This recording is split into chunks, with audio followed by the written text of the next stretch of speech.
Hi again, everyone, and welcome to another episode of the SPI Vidcast. In this episode, we'll take a look at a certain suicide that occurred in early April in one of the HDB blocks in Singapore. Now, I can't tell you which block it is, but the story goes like this.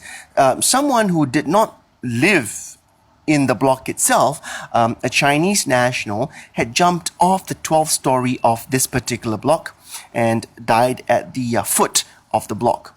Now, of course, police were there to determine whether or not there was foul play or it was just a case of suicide. And they did what they were supposed to do as enforcers of the law. On a more supernatural, paranormal, spiritual side, the residents of this particular block were concerned.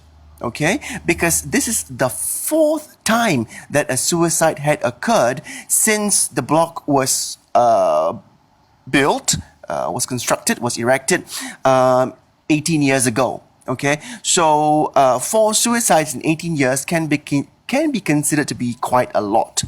Prior to this, there were 2 Chinese Singaporeans and 1 Indian Singaporean who had committed suicide. About 8 years ago, before this, 2 of the suicides, which I'm talking about, there's 4 right now, but 2 of the suicides that occurred 8 years ago occurred just within 2 weeks of each other. Okay, so for the first 3 souls that had departed a few years before, the residents actually had done some prayers to appease their souls already. But in early April 2016, another suicide occurred. So the residents were very concerned. Why are suicides still happening?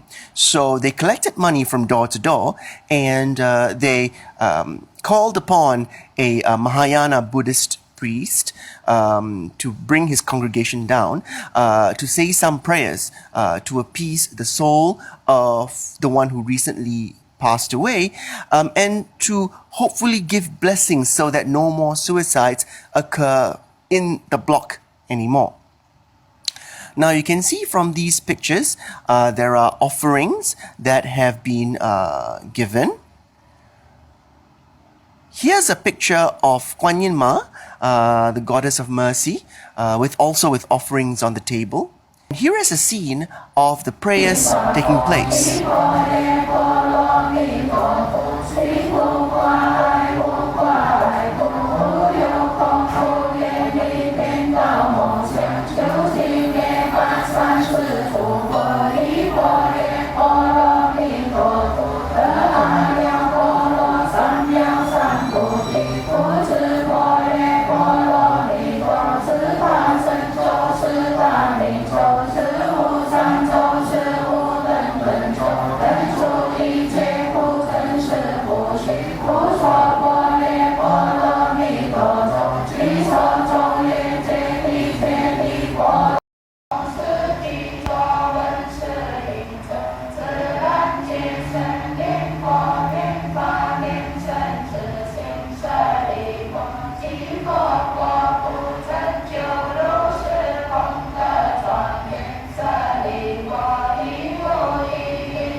So are suicides common in HDB blocks in Singapore? Well, they are.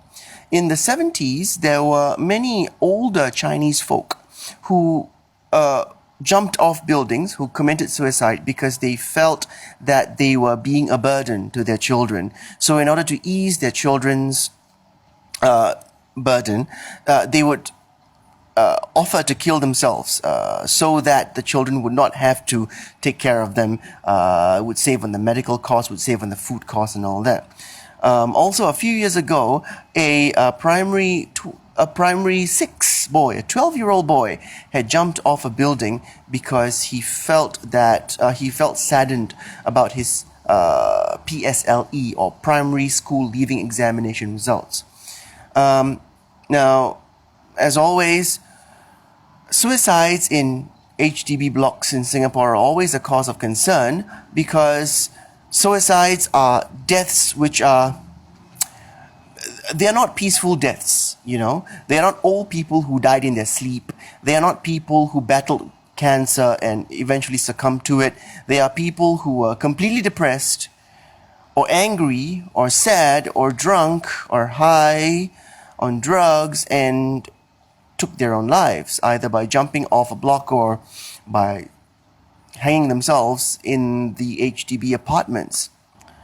From a paranormal point of view, these deaths bring about negative energies, okay? Because the person who died has unfinished business on earth, and he took his own life full of emotion and full of intention there, okay? So if his soul is not taken care of, it might come back and do evil to the people who are still living on earth.